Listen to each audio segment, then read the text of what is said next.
Hello दोस्तों, नमस्कार। स्वागत है आपका सक्सेस इन हिंदी अकेडमी में। देखिए दोस्तों, हम पढ़ेंगे प्रीवियस ईयर यानी जो पिछली परीक्षाओं में जितने भी प्रश्न हुए हैं यानी प्रश्न पत्र हुए हैं यानी जिसे आप मॉडल टेस्ट पेपर कहते हैं, वो मैंने 10 पहले डाल दिए हैं। जिसने नहीं देखे हैं वो देख लेना। अब ये हमारा 11वां प्रश्न पत्र है और ये नहीं है कि ये प्रश्न स्पेशल हरियाणा में या राजस्थान या यूपी में आए हुए कहीं से भी इधर उधर से इकट्ठे करके बनाए गए हैं। और या कुछ प्रश्न ऐसे हैं जो पीछे पूछे गए हैं या कुछ प्रश्न ऐसे हैं जो आगे पूछे जाने की संभावना है। ठीक है, तो जिसकी तैयारी अच्छी हो चुकी है उनकी प्रैक्टिस के लिए बहुत अच्छे प्रश्न हैं। तो चलें अब शुरुआत करते हैं। ये प्रश्न आपके जो सामने है बार बार परीक्षा में पूछा गया है और आगे भी पूछे जाने की पूरी संभावना है। बहुत महत्वपूर्ण प्रश्न है। देखिए, हिंदी साहित्य के इतिहास लेखन की परंपरा का सूत्रपात किस लेखक ने किया है? तो ये वैसे ही हमारा पहला है, लेकिन ये देखा जाए तो प्रश्न पत्र के हिसाब से 91वां प्रश्न है। तो देखिए, इसका आएगा गासी द तासी, जो वर्णानुक्रम पद्धति में लिखा गया था। वर्णानुक्रम पद्धति का मतलब होता है वर्ण के आधार पर, जैसे ए है उसके बाद आ आता है इस तरह, फिर क आता है, फिर ख आता है इस तरह। तो ये मतलब जो इतिहास लेखन की दृष्टि से खरा नहीं उतरा था, क्योंकि भाई ऐसा थोड़ी ना कि ए वाले एक बार जन्म लेंगे फिर आ का नंबर आ गया फिर कै का फिर क्या, ऐसा नहीं है। तो इसमें ये बहुत बड़ी कमी रही है, क्योंकि ये काल क्रमानु के अनुसार होना चाहिए, नहीं काल के अनुसार समय के अनुसार होना चाहिए था। ठीक है, और इसके जो नाम है, जो इसका इतिहास लेखन का नाम है, इसे इस्तवार द लिटरेचर ए हिंदुस्तानी कहा गया था। तो इसका आपका उत्तर रहेगा बी, गासी द तासी। और ये था फ्रेंच भाषा में। फ्रेंच भाषा में थे, हिंदी भाषा में नहीं था, इसका आप ध्यान रखेंगे। आगे बढ़ते हैं। गधा खेत खाए जुल्हा पीटा जाए का तात्पर्य क्या है? तो इसमें देखेंगे आप, गलतफहमी होना, किसी का इल्जाम अपने सिर पर लेना, निर्दोष को दोषी ठहराना, अपराध कोई करे और दंड अन्य किसी को मिले। तो ये जो हमारी लोकोक्तियाँ होती थी, कहावतें होती थी, जो जैसे देहात में यानी ग्रामीण जो जनजीवन में बोले जाते हैं, उनकी तो दिखाया गया है। तो ये है अपराध कोई करे, मतलब गलती किसी की और की हो और क्या है, सजा यानी दंड किसी और को मिल जाए। तो इसमें कोई समझाने वाली ऐसी बात है नहीं। रीति मुक्त स्वच्छंदतावादी कवि इनमें से कौन है? घनानंद है, भूषण है, पद्माकर है, सेनापति है। तो ये इस बात का आप विशेष कर ध्यान रखेंगे, रीति काल को 3 भागों में बांटा गया था। ठीक है, पहला भाग था रीतिबद्ध और दूसरा था रीति सिद्ध और फिर था रीति मुक्त। ठीक है, रीति सिद्ध में बिहारी आए हैं और रीति मुक्त में रहे घनानंद, आलम, बोधा। ध्यान से सुनेंगे जो मैं बोल रही हूँ। और रीतिबद्ध में फिर सारे ये आए हुए हैं, बाकी जो बच गए। तो देखेंगे इसमें आपका है रीति मुक्त स्वच्छंद में से कौन है? तो रीति मुक्त मैंने अभी थोड़ी देर पहले आपको बताया था कि घनानंद है, आलम है, बोधा है। तो इसका उत्तर रहेगा ए, घनानंद है जो। ठीक है, जो सुजान नाम की प्रेमिका से प्रेम करते थे, यानी सुजान नाम की लड़की से प्रेम करते थे। वो एक वेश्या थी, यानी नाचने वाली थी राज दरबार में। ठीक है, तो इस तरह की बातें तो आप याद रखते हो, भूलते नहीं हो, क्योंकि कहानी के द्वारा आपको याद हो जाता है। आगे बढ़ते हैं। देखिए, मैं एक प्रश्न है मेरा आपसे कि ये पूछना चाहूँगी कि कुछ अभ्यर्थी ऐसे हैं जो मतलब कि ये ऐसे सब्सक्राइब करके आते हैं, चले, मुझे कोई इस बात का वो गम नहीं कि आप आए क्या क्यों चले गए। भाई जिसको समझ में आए वो रुकेगा, नहीं आए वो चले जाए, कोई ऐसी दिक्कत नहीं है। लेकिन सिर्फ मैं इतना पूछना चाहती हूँ कि हो सकता है कि मैंने तो उतनी करी, जैसे मॉडल टेस्ट पेपर करना चाहते हैं यानी प्रीवियस ईयर करना चाहते हैं, या फिर आप पाठ्यक्रम के अनुसार से, जैसे मैंने आदिकाल से शुरू किया फिर रीतिकाल, ऐसे क्रम के अनुसार करना चाहते हैं। आप किस तरह के प्रश्न पत्र चाहते हैं ये मुझे अवश्य बताएं कमेंट के माध्यम से। जैसे मैंने 10 मॉडल टेस्ट पेपर डाल दिए हैं। ठीक है, अब क्या है, मेरे पास लगभग और भी है मॉडल टेस्ट पेपर। मैं वो करवाना चाहती थी कि आपकी मतलब 50% ऐसा पाठ्यक्रम यानी ऐसा प्रश्न पत्र बनता है कि उसी में रिपीट होते। तो इसलिए मैं चाहती कि वो प्रश्न जो मुख्य हैं वो हो जाए। लेकिन हो सकता है कि कोई बारीकी से तैयारी करना चाहता हो, यानी 0 से लेकर 100 तक, तो फिर हम ऐसे चलेंगे, जैसे मैंने कल आदिकाल की मैराथन क्लास डाली थी, जिसने नहीं देखी वो देख लेना, 2.25 घंटे की, ठीक है। और आगे भी मेरे पास ऐसी हैं 5-5 घंटे की मैराथन है। जो पढ़ने वाले अभ्यर्थी हैं, जो चाहते हैं कि मेरी ज़्यादा से ज़्यादा तैयारी हो जाए, वो मैराथन देखेंगे। और हाँ, वैसे तो भाई चाहे मैं हूँ चाहे कोई, टाइम पास के लिए 10-15 मिनट में हमारी तैयारी नहीं हो पाती है। हम LKG UKG के बच्चे नहीं, हमें ज़्यादा से ज़्यादा जितनी प्रैक्टिस करेंगे हमारी तैयारी हो जाएगी। इसलिए मैं, चाहे मेरे से एक अभ्यर्थी तैयारी करे या 2 करें, मैं ये चाहती हूँ कि पाठ्यक्रम मैं ज़्यादा से ज़्यादा कंटेंट, जिस दिन मुझे समय मिले ज़्यादा से ज़्यादा कंटेंट लेकर आऊँ, ठीक है। और बताना कि आप मॉडल टेस्ट पेपर चाहते हैं या फिर आप लगातार ये चाहते हैं कि नहीं मैम आदिकाल से शुरुआत कर पूरा पाठ्यक्रम करवा दे। आपकी जैसी इच्छा हो कमेंट बॉक्स में आप अवश्य लिखेंगे। चलो अब शुरुआत करते हैं। प्रसाद के उस काव्य ग्रंथ का नाम बताइए। यानी प्रसाद का मतलब या जयशंकर प्रसाद से, इतना आप समझेंगे। प्रसाद का जयशंकर प्रसाद से मतलब है उस काव्य ग्रंथ का नाम बताइए जिसकी रचना पहले ब्रजभाषा में की गई थी। यानी पहले वो ब्रजभाषा में लिखा गया था काव्य, किंतु बाद में उसे खड़ी बोली में रूपांतरित कर दिया गया। रूपांतरित का मतलब होता है बदल दिया गया, ठीक है। यानी जैसे आप बोलते हैं ना, वो क्या बोलते हैं उसको, ट्रांसलेटर कर दिया गया इंग्लिश में जिसे आप बोलते हो वो। तो देखिए ध्यान दीजिए, तो इसमें दिया गया है कि पहले तो ब्रजभाषा में लिखा गया वो काव्य, फिर बाद में क्या खड़ी बोली में लिखा गया। तो इसमें देखेंगे झरना, प्रेम पथिक, लहर, आंसू, बहुत महत्वपूर्ण प्रश्न है। बी आएगा प्रेम पथिक। तो पहले ब्रजभाषा में लिखा गया था ये काव्य प्रेम पथिक, बाद में खड़ी बोली में। तो इसकी आप थोड़ी सी ट्रिक लेना कि प्रेम के पथ में क्या है, खड़ी। प्रेम के पथ में खड़ी, पथिक मतलब होता है राहगीर, यानी रास्ते पर चलने वाला। तो इस तरह से देखा जाए तो अगर हम इसे सात्विक रूप से देखें, शुद्धता की दृष्टि से देखें, आजकल तो प्रेम आप सभी बराबर के, कुछ छोटे में कुछ बड़े, सभी समझदार हैं, लेकिन आजकल का वो प्रेम नहीं रहा। अगर हम उसे अच्छाई की दृष्टि से देखें तो एक दूसरे के प्रति समर्पित यानी त्याग की भावना ही पहले होते थे, आज भी होते हैं ऐसे प्रेम, ऐसी बात नहीं है। लेकिन कहा जाता है कि ये बड़ा कठिन पथ होता है। तो प्रेम पथिक यानी प्रेम के पथ पे खड़ा होना ही बहुत बड़ी बात होती है, यानी अडिग रहना ही बहुत बड़ी बात होती है। तो इस दृष्टि से आप इसे याद कर लेंगे। मैं एक शब्द बोलती हूँ तो मेरा औचित्य आपको कुछ ना कुछ किसी तरह से ट्रिक करके याद दिलाना होता है, कोई अन्यथा ना समझे इसे। तो प्रेम पथिक यानी प्रेम के पथ पर क्या है, खड़ी। तो इस तरह से आप ट्रिक को याद कर लेंगे। पहले ब्रजभाषा में, फिर क्या है, खड़ी बोली में प्रेम पथिक काव्य लिखा गया था। ये जयशंकर प्रसाद का, ये भी आप याद रखेंगे। द्वैतवाद के प्रवर्तक आचार्य का नाम क्या है। देखिए विष्णु स्वामी है, निम्ब्राकाचार्य है, वल्लभाचार्य है, मध्वाचार्य है। 95 का आपको उत्तर रहेगा बी, निम्ब्राकाचार्य है। द्वैतवाद, द्वैतवाद एक, इसको शुद्ध लिखना देखें, क्योंकि हरियाणा के जो पेपर है अब लिखित रूप में आएंगे, असिस्टेंट प्रोफेसर का भी लिखित में पेपर आएगा। तो आप विशेष कर शुद्धता का ध्यान रखेंगे, ज़्यादा से ज़्यादा शुद्ध लिखने, क्योंकि आप हरियाणा में तो ऐसा नहीं है कि आपको जो दिखा और आपने वो कर दिया, टिक कर दिया, ऐसा नहीं है। अब लिखित रूप में प्रश्न आएंगे तो लिखने की प्रैक्टिस भी आप जारी रखेंगे। 10 कुमार चरित किस लेखक की कृति है। बाणभट्ट की है, मम्मट की है, दंडी की है, कालिदास की है। 96 का आपका उत्तर रहेगा सी, दंडी। 10 कुमार चरित है। तो देखो 10 कुमार, दैस से 10 कुमार और दै से दंडी, ये भी आप इसे याद कर सकते हैं। 10 कुमार चरित यानी 10 कुमार चरित मतलब दंडी, ठीक है। और सुंदर ग्रंथावली का संकलन किसने किया। बाबू श्याम सुंदर दास ने किया, रामचंद्र शुक्ल ने किया, पुरोहित हरिनारायण शर्मा ने किया, गोविंद रजनीश ने किया। 97 का आपका उत्तर रहेगा सी, यानी सुंदर ग्रंथावली का संकलन किया है पुरोहित हरिनारायण शर्मा ने। सुंदर ग्रंथावली का संकलन किया है पुरोहित हरिनारायण शर्मा ने, ठीक है। अब क्या है, आपको सुम्मिलित करना है। मुझे सुम्मिलित करने वाले प्रश्न बहुत पसंद है, आपको पता नहीं है या नहीं है। उसमें क्या है, अगर हमको एक आ रहा है तो हमारी कई बार एक से भी बात बन जाती है, एक तो ये फ़ायदा है। दूसरा इसका फ़ायदा क्या है, हमारे एक प्रश्न के साथ साथ 4 प्रश्न तैयार हो जाते हैं, उनमें से जो भी आएगा तो हम कर सकते हैं, ठीक है। तो देखें इसमें आप देखेंगे आपको मिलान करना है, ये बिल्कुल आसान है। तो देखें जायसी, देखें जायसी क्या है,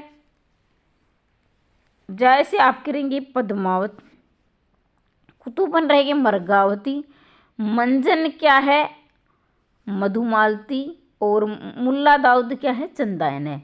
तो जैसी पद्मावत, कुतुबन है मरगावती, और मंजन है मधुमालती, और मुल्ला दाऊद है चंदाएँ। तो ये इस प्रकार से आपकी ये मिलान हो जाएगा। 98 का आपका उत्तर रहेगा फिर सी आ जाएगा। इस प्रकार से आप मिला लेना, सी ही बनेगा।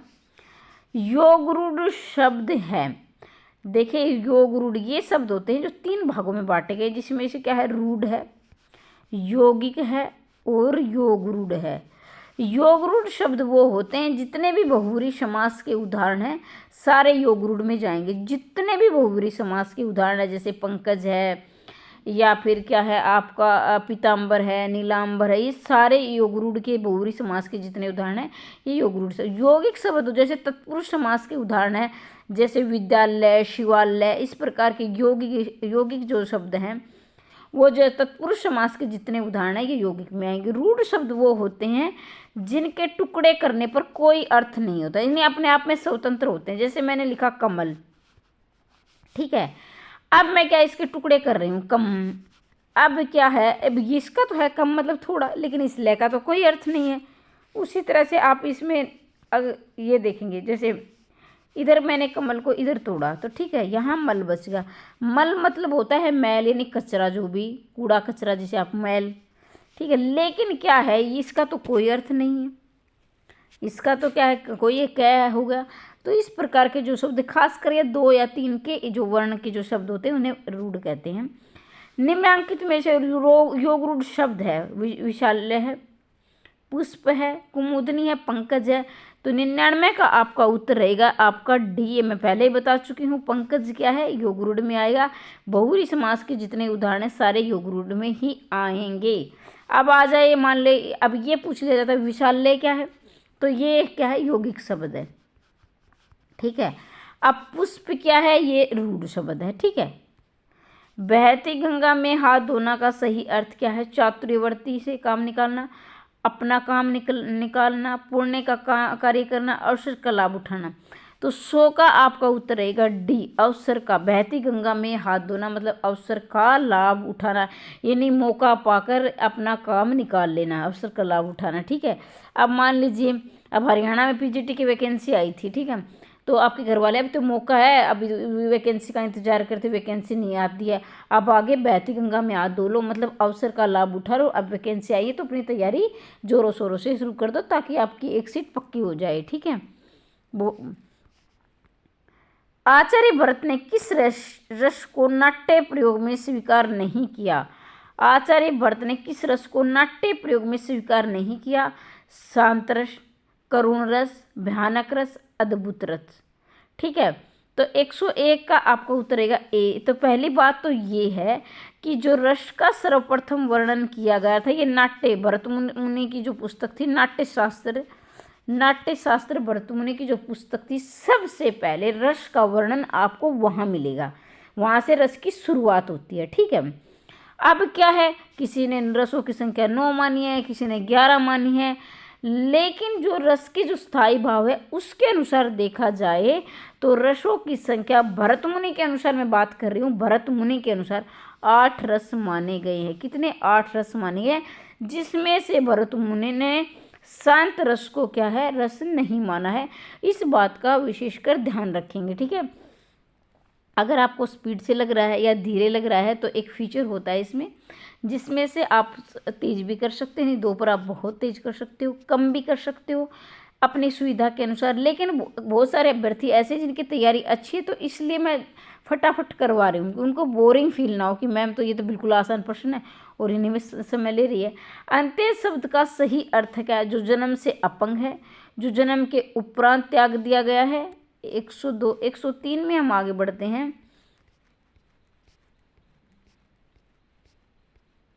जिसका जन्म अछूत वर्ग में हुआ है, जो जन्म से कुरूप है। तो 102 का आपका उत्तर रहेगा सी। जो जन्म से क्या है, निम्न वर्ग में अछूत में वो पैदा हुआ है। तो यहाँ देखेंगे 100, एक बार फिर हम इसको पढ़ लेते हैं। अंत्यज, यानी अंत्यज का मतलब होता है जो, मतलब एक तरह से जिसको समाज क्या है, एक त्याग की भावना से देखता है। अंत्यज त्याग की भावना से, मतलब समाज क्या है, अब ये तो आप समझ चुके हैं। जो भीमराव अंबेडकर, जिसका जन्म अछूत, जैसे वैसे तो कोई अछूत वर्ग में होता नहीं है कोई जन्म से, मैं तो मानती नहीं हूँ, और होता भी नहीं, आजकल पढ़े लिखे नहीं मानते हैं। लेकिन अगर आप देखा जाए तो जो डॉक्टर भीमराव अंबेडकर की कहानी को आप याद कर लीजिए, सबको पता है, उनकी फिल्म भी बन चुकी है। हिंदी का प्रथम व्याकरण लिखने वाले विद्वान है, हिंदी का प्रथम व्याकरण लिखने वाले जोशुआ केटलर। बहुत, ये सारे मैं बार बार बोलूँ, ये महत्वपूर्ण है, ये आप खुद समझदार हो, बार बार परीक्षा में पूछे हुए प्रश्न है, इसलिए इन प्रश्नों को कम से कम गलत ना करें। और किसी भी प्रश्न से संबंधित यानी आपको लग रहा है कि ये प्रश्न ये नहीं, ये होना चाहिए, तो अभी मेरी काफ़ी समय से तबीयत खराब थी, तो कई बार मैं आपके कमेंट का जवाब नहीं दे पाती थी। अभी कुछ सुधार है, इसलिए मैं हर कोशिश करूँगी मैं आपके हर कमेंट का जवाब दूँ। अगर किसी भी प्रश्न से संबंधित आपको डाउट लग रहा है कि नहीं ये नहीं होना चाहिए, तो मैं उसका जवाब अवश्य दूंगी। आप कमेंट बॉक्स में अपने डाउट अवश्य लिखेंगे, ठीक है। आगे बढ़ते हैं। हिंदी का प्रथम व्याकरण लिखने वाले विद्वान है जोशुआ केटलर है, किशोरीदास वाजपेयी है, जॉर्ज ग्रियर्सन है, कामता प्रसाद गुरु है।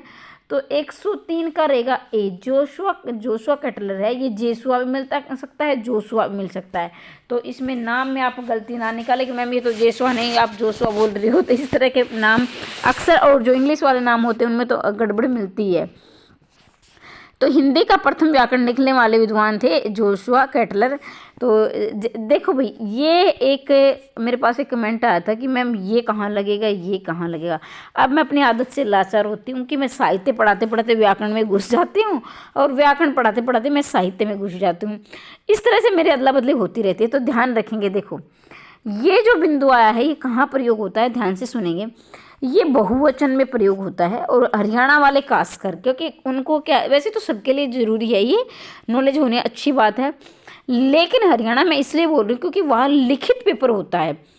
तो इन बातों का, तो एक बहुवचन में नहीं, एक से ज़्यादा यानी दो होने पर भी, या किसी सम्मानजनक पुरुष के लिए, जैसे आपके पिताजी, आप बोलते हैं ना पिताजी आ रहे हैं, दादाजी आ रहे हैं, तो भी हम इसी का प्रयोग करेंगे सम्मान देने के लिए, या बहुवचन में एक से ज़्यादा के लिए। अब बात ये सिंगल की, तो ये एक वचन में ही प्रयोग होता है, सिर्फ एक वचन। तो इस बात का आप ध्यान रखेंगे। ये जो बिना बिंदी वाला है ये एक वचन में आएगा, बिंदी वाला जो है ये बहुवचन में आएगा, और इसके साथ सम्मान देने के लिए भी। अब यहाँ देखेंगे आप, अब याद करने की समस्या, कई बार क्या होता है, कुछ अभ्यर्थी ऐसे होते हैं, ओह ये है वाला बताया था, बिंदी वाला बताया था, ऐसे। तो देखें ये क्या है, एक्स्ट्रा, मतलब एक से ज़्यादा। इसमें क्या है, सिंगल सा वैसे ही लग रहा है, किसी में बिंदु नहीं है, सिंगल यानी एक वचन वैसे ही लग रहा है। और इसमें क्या है, एक ज़्यादा आ गया, यानी एक्स्ट्रा आ गया है। तो मतलब एक से ज़्यादा जो होता है उसमें क्या है, बिंदी लगती है, और एक से एक होता है उसमें बिंदी नहीं लगती है। अब याद मेरे ख्याल से पूरी उम्र रह जाएगा आपको।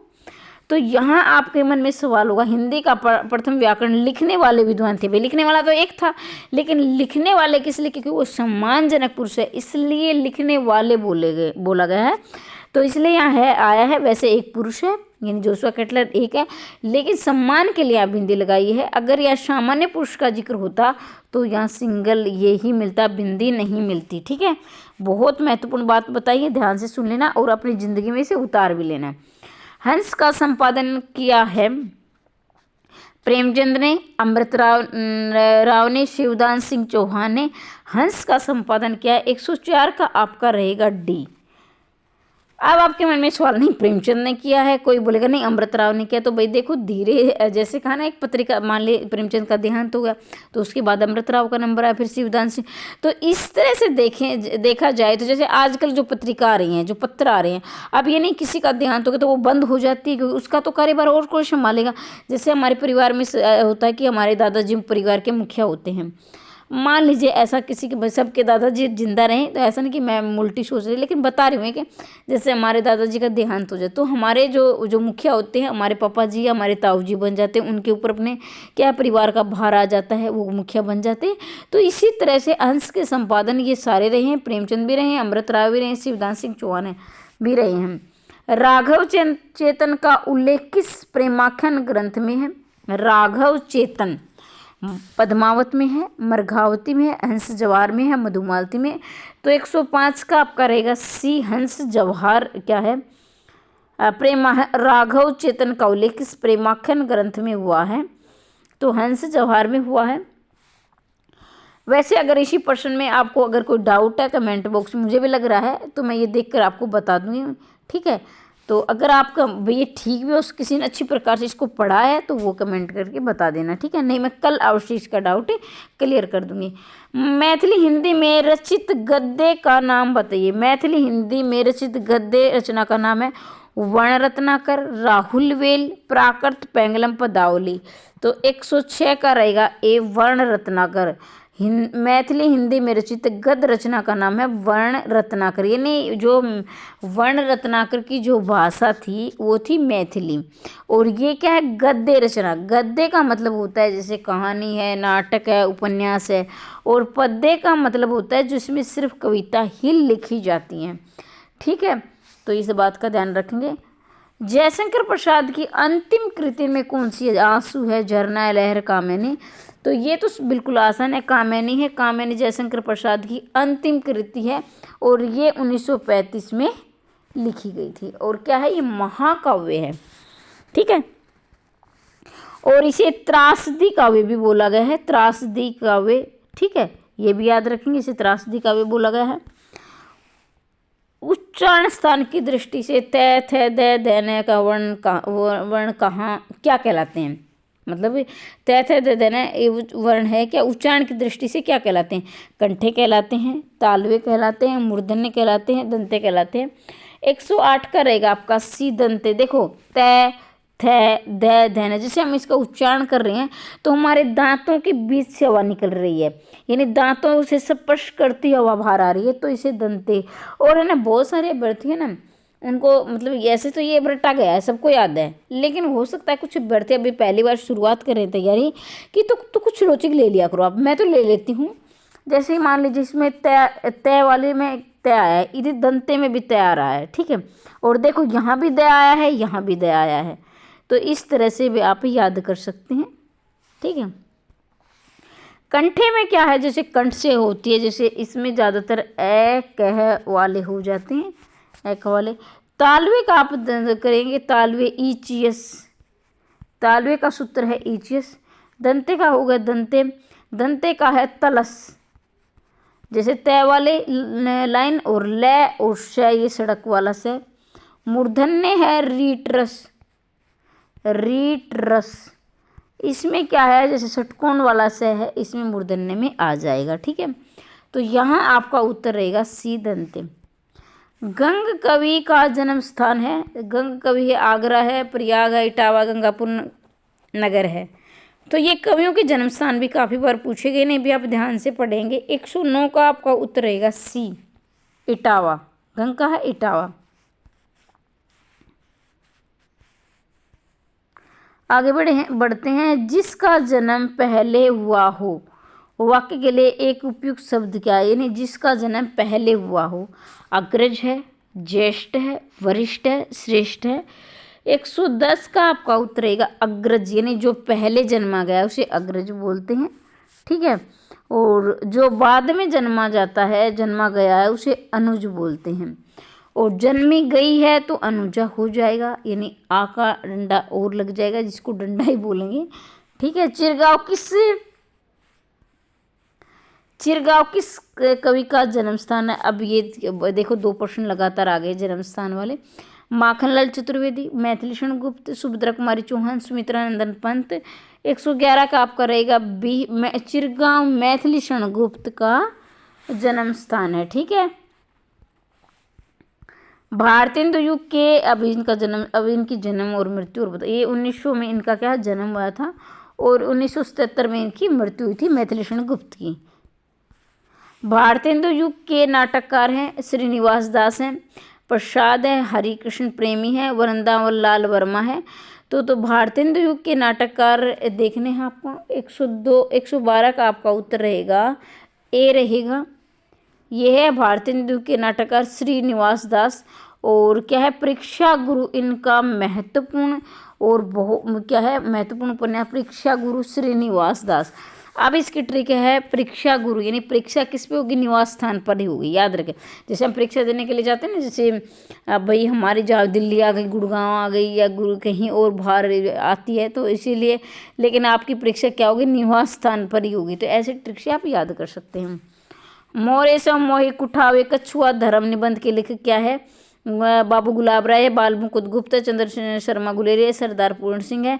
113 का रहेगा सी, मोरेशो मोई कुठाव एवं कछुआ धर्म निबंध के लेखक है चंद्रधर शर्मा गुलेरी। ठीक है, अब आपको ये मैं बताना चाहूँगी, जैसे कोई बहुत सारे अभ्यर्थी है कि क्लास लंबी पसंद करते हैं, कुछ ऐसे हैं जो शॉर्ट पसंद करते हैं, तो आप कमेंट बॉक्स में उससे बताएं कि आप ज़्यादा से ज़्यादा तैयारी करना चाहते हैं तो मैं मैराथन लेकर आऊँगी, नहीं हम ठीक है हम आधा घंटा या कुछ देर ही पढ़ पाते हैं तो मैं क्लास शॉर्ट लेके आऊँ, क्योंकि मुझे तो क्या है, अब मुझे तो अपनी तैयारी करनी है तो मैं तो अपने हिसाब से करती रहूँगी, लेकिन आपसे जो तैयारी करवानी है तो आपको जो कंफर्टेबल है, यानी जिसमें आप चाहते हो कि हाँ हमारी तो कम समय में हम अच्छी तरह से रिवीजन कर पाते हैं या फिर मैराथन क्लास से अच्छी कर पाते हैं, तो आप अपने कमेंट बॉक्स में अपने जवाब, अपनी सलाह, अपने सुझाव अवश्य लिखेंगे। ठीक है,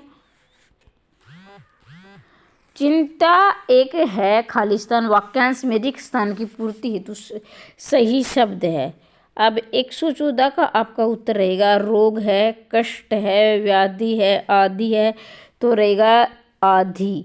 अगर देखो जो मानसिक संबंधी रोग होते हैं, यानी जो हम मन से सोचते हैं, जैसे आप कहते ना कि हम सब मैं डिप्रेशन में हूँ, वो डिप्रेशन में है, तो ये क्या है कि मानसिक रोग है, ये नहीं चिंता किसी को दिखाई नहीं देता। और खासकर जो हमारे देहात में जो हमारे जो हमारा होता है ना जो सामान्य जनजीवन, जिसको मध्यम वर्गीय परिवार यानी मिडिल क्लास बोलते हैं, तो हम इन चीज़ों पर ध्यान ही नहीं देते कि इस प्रकार भी कोई बीमारी हो सकती है। क्योंकि देखो हमें ये शारीरिक बुखार आ गया, पेट, ये हमें क्या है, ये हमें दिखाई देता है, लेकिन इन छोटी छोटी बातों को हम नज़रअंदाज कर देते हैं, लेकिन ये बड़े घातक सिद्ध हो सकती हैं।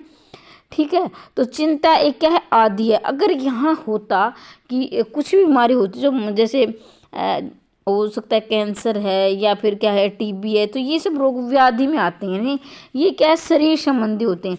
लेकिन जो मानसिक रोग होते हैं, जो चिंता इस तरह के रोग होते हैं, तो वे आदि में आते हैं, तो इसका रहेगा डी उत्तर।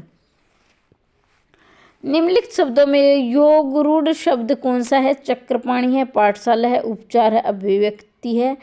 तो योगरूढ़ शब्द आपका 115 का उत्तर रहेगा ए। ये मैं पहले बता चुकी हूँ कि योगरूढ़ शब्द जितने भी बहुव्रीहि समास के उदाहरण सारे योगरूढ़ में आएंगे। चक्रपाणी क्या है? बहुव्रीहि समास का उदाहरण है। दलित साहित्य का चर्चित लेखक है, दलित साहित्य का चर्चित लेखक है निराला, कुंवर बचन, ओम प्रकाश वाल्मीकि। दलित साहित्य का आपका 116 का रहेगा सी, ये ओम प्रकाश वाल्मीकि रहेंगे इसके दलित साहित्य लिखने वाले। स्थावर का विलोम कई बार पूछा गया, स्थावर का रहेगा जंगम, और जो जड़ का चेतन रह जाएगा। माधव विलास के रचनाकार हैं लल्लूलाल है, सदल मिश्र है, राम प्रसाद निरंजनी है, सदा सुखलाल है। तो 118 का आपका उत्तर रहेगा ए, माधव विलास लल्लूलाल है। आग में घी डालना मुहावरा देखें, हवन करना, देवता को प्रसन्न करना, क्रोधी को और अधिक उत्तेजित करना, अक्रोध से आग बबूला होना।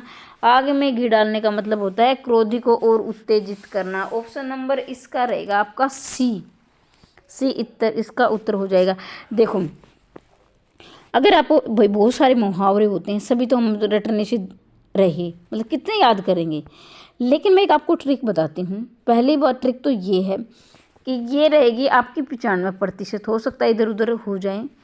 तो सबसे पहले ट्रिक तो ये है, इसमें ना आता है ज़्यादातर मुहावरों में 95% बताए, 5% लोकोक्तियों में भी ना आते हैं। इस बात का विशेष ध्यान रखें, कहीं वो 5% वाले आ जाए और मैडम ने हमारा प्रश्न गलत करवा दिया, तो ये ध्यान रखेंगे 95% बोल रही हूँ। ठीक है, दूसरी क्या है, जो आपको अर्थ चाहे मुहावरा है जो लोकोक्ति बिल्कुल सटीक, यानी उससे मिलता जुलता अर्थ तो 100% कभी नहीं होगा, क्योंकि वो आपको क्या है एग्जामिनर उलझाने के लिए दिया है, उससे बिल्कुल विपरीत आपको अर्थ मिलेगा। देखो ध्यान देखो, यहाँ देखें, आग में गिरा, जैसे आग में हम क्या करते हैं, आमतौर पर हवन करते तो भी आग में घी डालते हैं ना। अब क्या हवन करते हैं, देवताओं को प्रसन्न भी करते हैं, क्रोध से आग अब ये क्या है, इसका उत्तर ये बिल्कुल नहीं है, क्योंकि ये भी से मिलता जुलता है, तो ये बिल्कुल अलग है। तो इसी प्रकार से आपको उत्तर अपने सावधानी से इनको हल करना है। आगे बढ़ते हैं। विश्वनाथ के अतिरिक्त किस आचार्य ने साहित्य शब्द को अपने ग्रंथ में क्या है, ग्रंथ नाम से प्रयुक्त किया है? 120 का आपका उत्तर रहेगा सी, रूपक। विश्वनाथ के अतिरिक्त, यानी विश्वनाथ तो है इसके अतिरिक्त, यानी दूसरा कौन सा आचार्य है जिसने साहित्य शब्द को अपने ग्रंथ के नाम में प्रयुक्त किया है, रूपक किया है। ठीक है, घड़ो पानी पड़ना, इसका मतलब होता है नहाना, कांपना, सर्दी लगना, लज्जित होना। तो मैंने अभी अब आपको बताया था, बिल्कुल अलग होगा लज्जित होना। ठीक है, प्रजा हितैषी नामक संपादक की क्या है, अर्नस के संपादक देखें, इसका रहेगा प्रजा हितैषी रहेंगे राजा लक्ष्मण सिंह। एक मिनट, एक राजा लक्ष्मण सिंह यही है राजा प्रजा हितैषी। अब देखो यहाँ राजा दोनों में दिया, राजा शिव प्रसाद सीताराम, राजा लक्ष्मण सिंह। तो पहली बात तो आप ये दोनों तो किस तरह कट जाएंगे, ये राजा तो उस पर आना ही है, प्रजा का हित क्या चाहेगा, राजा चाहेगा प्रजा का हित।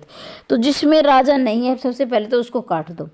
अब हितैषी देखें, जो लक्ष्मण सिंह थे, जो श्री राम के भाई थे लक्ष्मण सिंह, वो क्या अपनी जिंदगी उन्होंने अपने भाई के नाम निश्वार कर दी, यानी उसके लिए वनवास चले गए।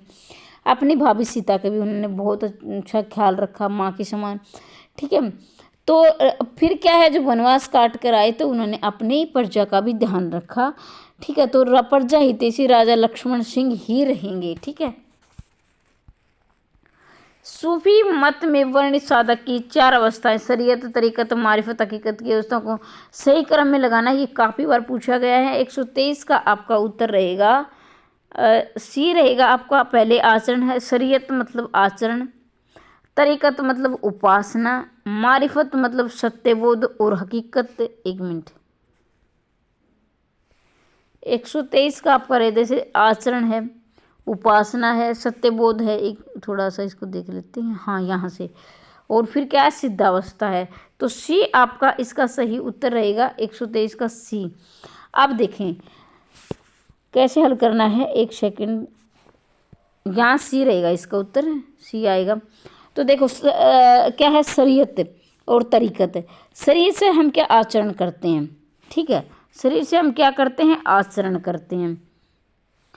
फिर क्या है, तरीकत। अब क्या है तरीका, अब उसका आचरण करने का कोई तरीका है, ये मैं अपनी तरफ से बता रही हूँ लॉजिक आपको याद करने के लिए, ऐसे इससे से कोई लेना देना नहीं है, लेकिन मैं आपको ये बिल्कुल फिट बैठेगा याद। मुझे याद ये नहीं हो रहा था तो मैंने ऐसे इसका लॉजिक निकाला था।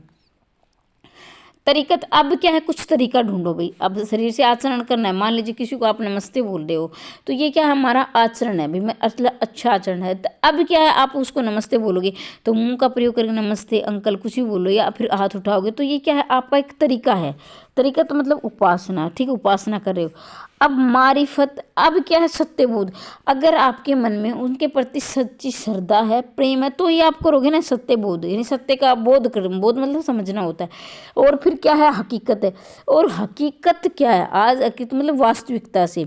तो आज की क्या है, फिर हम सिद्ध अवस्था, यानी सिद्ध अवस्था को अच्छा आचरण करेंगे, उपासना करेंगे, सत्य वचन बोलेंगे, तो हम सिद्धता को प्राप्त कर जाएंगे। तो सी इसका सही उत्तर रहेगा। 124 में आगे बढ़ते हैं। प्रिंस ऑफ वेल्स की भारत यात्रा का विस्तृत और ब्यौरावार वर्णन युवराज की यात्रा शीर्षक किसने लिया है, तो इसमें 124 का आपका उत्तर रहेगा सी, चंडी प्रसाद सिंह ने। चंडी प्रसाद सिंह ने 124 का। भाई लग रहा है ना किसी को भाई ज़्यादा लंबी क्लास हो रही है, तो आप स्पीड से देख लेना। और ये प्रश्न हो सकता है कि ये बिल्कुल सटीक ना मिले आपको, लेकिन इससे मिलते जो मैं बोलकर बता रही हूँ उससे मिलते जुलते प्रश्न मिल सकते हैं, तो ध्यान से सुने। सुजान चरित के रचयिता हैं घनानंद बोधा, सूदन मतीराम। तो सुजान चरित करेंगे सी, सूदन। अब क्या है, सुजान चरित बहुत सारे अभ्यर्थियों ने रट रखा है, जो सुजान आ गई वहीं हम घनानंद कर देंगे। लेकिन ध्यान रखिए, सुजान एक राजा का भी नाम था, ठीक है। सुजान तो घनानंद की प्रेमिका का नाम तो था ही, लेकिन इसके अलावा सुजान एक राजा का भी नाम था। तो यहाँ घनानंद वाला सुजान नहीं है, यहाँ एक राजा वाला सुजान है। तो सुजान चरित के रचयिता रहेंगे सूदन, या घनानंद की प्रेमिका का ये से कोई लेना देना नहीं। यहाँ दीपदान एवं बादल की मृत्यु नामक संकलन किस एकांकीकार के हैं, 126 का आपका रहेगा ए, राम को। दीपदान एवं बादल की मृत्यु नामक संकलन किस एकांकीकार के हैं, तो राम कुमार वर्मा। ये क्या है, एकांकी लिखने वाले हैं, ठीक है। 126 का आपका रहेगा ए। नागार्जुन किस वर्ग के कवि हैं, 127 का रहेगा बी, प्रगतिवादी। छत्तीसगढ़ बोली हिंदी के उपभाषा वर्ग के अंतर्गत आती है। छत्तीसगढ़ी भाई किस उपभाषा के अंतर्गत आती है? छत्तीसगढ़ी याद रखेंगे बी, पूर्वी हिंदी, जिसमें अवधी, बघेली और छत्तीसगढ़ी आती हैं। पहले अवधी आएगी, फिर बघेली आएगी पूर्वी के अंतर्गत, फिर ये छत्तीसगढ़ी। तो 1, 2, 3 बोलियां किस में आती है? पूर्वी हिंदी के अंतर्गत आती हैं। काफ़ी बार पूछी गई, याद रखेंगे। साकेत किस कथा का मुख्य संबंध किस चरित्र के विकास से हुआ है? तो 129 का रहेगा आपका बी, लक्ष्मण और उर्मिला के। साकेत की कथा का मुख्य संबंध किसके चरित्र विकास से हुआ है? लक्ष्मण और उर्मिला के। 129 का बी रहेगा। खगकुल कुल सा बोल रहा, रेखांकित शब्दों को हमें कौन सा अलंकार देखना है? 130 का रहेगा आपका यमक अलंकार है। ठीक है, यमक अलंकार जिसमें क्या है, एक शब्द अलग अलग बार आता है और उसका अलग अलग ही अर्थ होता है। जैसे कुल 3 बार आया है और इनका अपना अलग अलग अर्थ है। उपमा, पद, लालित्य और अर्थ गौरव की दृष्टि से एक साथ तीनों गुणों से युक्त कौन सा संस्कृत कवि प्रसिद्ध है? उपमा में पद, लालित्य और अर्थ गौरव की दृष्टि तीनों गुण हैं, मतलब कौन सा ऐसा प्रसिद्ध कवि जिसमें तीनों गुण मिलते हैं एक साथ? तो 131 का रहेगा डी, माघ। हीरामन तोता किसका प्रतीक है? तो हीरामन तोता रहेगा आपका डी, गुरु का प्रतीक है। हीरामन तोता गुरु का। ये पद्मावती से लिए गए हैं, पद्मावती जो जायसी की है। 133 में आगे बढ़ते हैं। व्यंग्यार्थ कौमुदी के रचनाकार का नाम बताइए। व्यंग्यार्थ कौमुदी के रचनाकार का है बी, प्रताप शाही।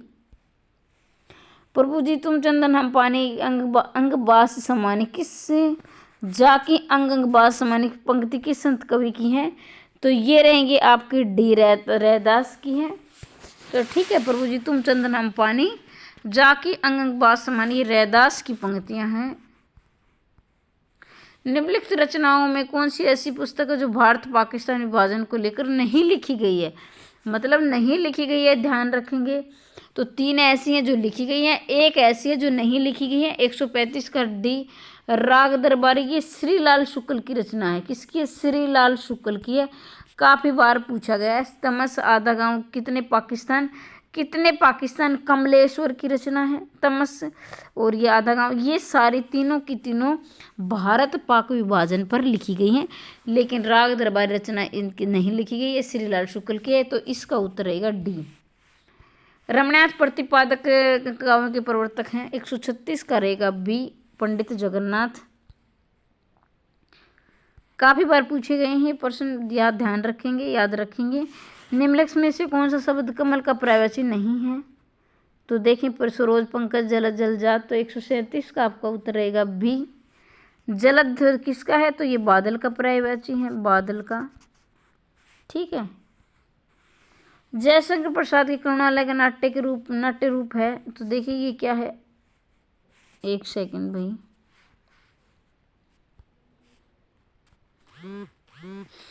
जयशंकर प्रसाद की करुणालय का नाट्य रूप है, एकांकी है, प्रतीकात्मक नाटक है, ऐतिहासिक नाटक है, गीति नाट्य है। तो 138 का रहेगा आपका गीति नाट्य।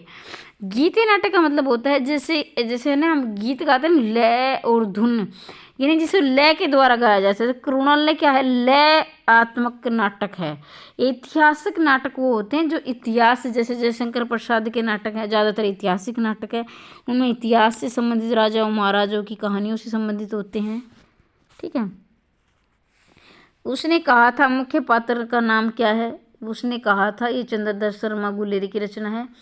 और क्या है इसमें मुख्य पात्र यानी नायक कौन है इसका, जिसको आप हीरो बोलते हो? तो खालसा सिंह है, करतार सिंह है, लहना सिंह है, परमेंद्र सिंह है। तो 139 का आपका उत्तर रहेगा सी, लहना सिंह।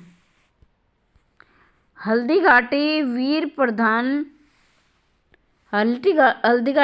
रस प्रधान प्रबंध काव्य है। श्यामनारायण पांडे, नवीन सोनल द्विवेदी, इनमें से कोई नहीं। 140 का आपका रहेगा श्याम नारायण पांडे। अब हल्दीघाटी क्या है? वीर रस, पहले तो इसमें वीर रस का वर्णन है, ये बात याद रखेंगे। फिर ये रचना है श्याम नारायण पांडे की। ठीक है। अब क्या है, श्याम नारायण को क्या हल्दी लगानी है, यानी हल्दी का क्या है, प्रोग्राम है। तो ये याद रखेंगे, जैसे आप याद कर सकते, बस याद करने से मतलब है 1 नंबर मिलना चाहिए। निम्नलिखित में से कौन सा नामक नाथपंथी साधकों में शामिल नहीं है? जलंधरी, पाव, भरतरी, कणैपा, चूर्णकनाथ। तो 141 का रहेगा बी, भरतरी। आगे बढ़ते हैं 142 की तरफ। गौरव शब्द किस तद्धित प्रत्यय के योग से बना है? जैसे कृत प्रत्यय होते हैं, तद्धित प्रत्यय होते हैं, कभी मैं आपको प्रत्यय करवाऊंगी तो बताऊंगी। इक आयन, तो इसमें तद्धित प्रत्यय देखना है कौन सा है। 142 का रहेगा क्या है, तद्धित प्रत्यय है। गौरव यानी गौरव शब्द, गौरव शब्द किस तद्धित प्रत्यय के योग से बना है? तो गौरव, तो ये तद्धित प्रत्यय से बना है। विभत्स रस का स्थायी भाव इनमें से कौन सा भी क्या है? विभत्स, वह है, उत्साह है, जुगुप्सा है, शोर है। 100 का 143 का रहेगा सी, विभत्स का मतलब जुगुप्सा, जिन्हें देखकर मतलब घृणा आ जाए, इस तरह से मतलब मन में गिलानी सी हो जाए वो। और आगे बढ़ते, ब्रह्म राक्षस नामक कविता के रचयिता हैं गजानन माधव, मुक्तिबोध, रघुवीर सहाय, कुंवर नारायण, जगदीश गुप्त। 144 का रहेगा आपका ए, ब्रह्म राक्षस नामक कविता के रचयिता है गजानन माधव मुक्तिबोध। अब क्या है भाई, इतना बड़ा ब्रह्म राक्षस मतलब बड़ा राक्षस है, उससे क्या है, मुक्ति पाते हैं ना, मुक्ति भाई, मुक्ति दिलाओ इससे, तो मुक्तिबोध। अनंत की सही संधि क्या होगी? अनंत की सही संधि बिल्कुल आसान प्रश्न है, ये ए रहेगी, अनय प्लस अंत। घुमक्कड़ शास्त्र नामक लेखक के हैं, घुमक्कड़ शास्त्र नामक ग्रंथ के लेखक हैं, ये आप सभी जानते हैं, बार बार राहुल सांकृत्यायन। ये राहुल सांकृत्यायन देख लेना, शुद्ध, ये कई बार शुद्ध अशुद्ध में आया हुआ है सांकृत्यायन, क्योंकि बहुत सारे अभ्यर्थी इसको ऐसे लिख देते हैं। ठीक है, तो ये बीच वाला से नहीं आएगा, ऐसे आएगा। बर्मर गुफा के लिए दूसरा उपयुक्त नाम क्या है? 147 का आपका रहेगा ए। बाण का पर्याय यानी क्या समानार्थी शब्द देखना है, डी, आसगु। इनमें से कौन सी विशेषता देवनागरी की नहीं है, जिसमें जैसा उच्चारण वैसा ही लिखा जाता है? इसमें एक ध्वनि के लिए एक शब्द प्रतीक है, इसमें शिरोर का प्रयोग महत्वपूर्ण है, विकास की दृष्टि के लिपि ब्रह्माई खरोष्टी की समकालीन है। तो वो 149 करेगा डी, ये इसमें नहीं आएगा। बाकी क्या है, इसकी विशेषताएं हैं। कला परिच्छेद के रचनाकार हैं, तो कला परिच्छेद के रचनाकार हैं ये दंडी। तो इस प्रकार से ये प्रश्न यहाँ वैसे तो 60 है, लेकिन मैंने इर्द गिर्द प्रश्न लगभग आपके 100 के आसपास प्रश्न हो गए हैं, तो इन्हें ध्यान से देखें, सुने और क्लास को शेयर कर दिया करो, ताकि ज़्यादा से ज़्यादा अभ्यर्थी इसका फ़ायदा उठा सके। निरंतर क्लास चाहते हैं या मॉडल टेस्ट पेपर कैसी आप तैयारी करना चाहते हैं, कमेंट बॉक्स में आप अवश्य लिखेंगे। मिलते हैं अगले वीडियो में, तब तक के लिए जय हिंद, जय भारत।